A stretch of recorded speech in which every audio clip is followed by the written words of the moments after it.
শিরোনামে বলছিলাম, আওয়ামী লীগের সময় গুম হওয়া নিখোঁজ 251 জনের ভাগ্যে কি ঘটেছে সেটা বের করতে পারেনি গুম সংক্রান্ত অনুসন্ধান কমিশন।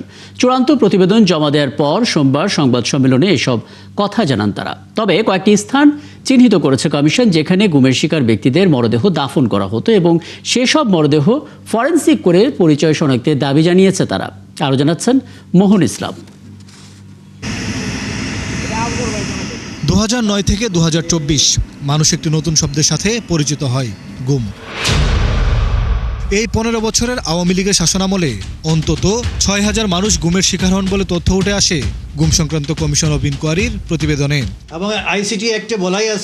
কমিশন চূড়ান্ত প্রতিবেদন জমা দিয়ে মুখোমুখি হয় সাংবাদিকদের। তারা জানান, শুধুমাত্র ক্ষমতা দীর্ঘায়িত করতেই গুমের সংস্কৃতি চালু করে হাসিনা, আর ভোটের সময় এলে তা বেড়ে যেত।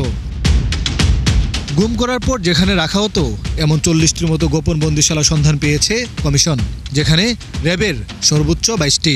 কিন্তু আর্মির যেসব অফিসার বা এয়ারফোর্সের যেসব অফিসার বা নেভির যেসব অফিসার ডেপুটেশনে ছিল র্যাবে, এনএসআইতে, ডিজিএফআইতে, most of them have been found to be involved in enforced disappearance and extortion. প্রতিটা জেনারেল ইলেকশনের আগে 6 মাস 1 বছর আগ থেকে আমরা গুম ম্যাসিভ স্কেলে শুরু হয়েছে।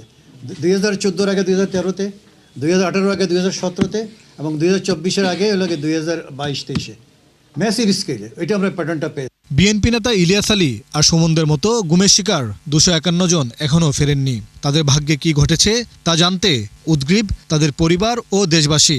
এ বিষয়ে ব্যর্থ হয়েছে কমিশন। এটা পুলিশের দায়িত্ব খুঁজে বের করা। তারপরেও যেহেতু এটা আমরা তদন্ত করছি, অনুসন্ধান যেহেতু ইনকোয়ারি আমরা করেছি, আমরা চেষ্টা করেছি to find out the whereabouts of the victims, even to find out the remains of the victims, দেহাবশেষ পাওয়া যায় কিনা, কিন্তু আমরা পাইনি।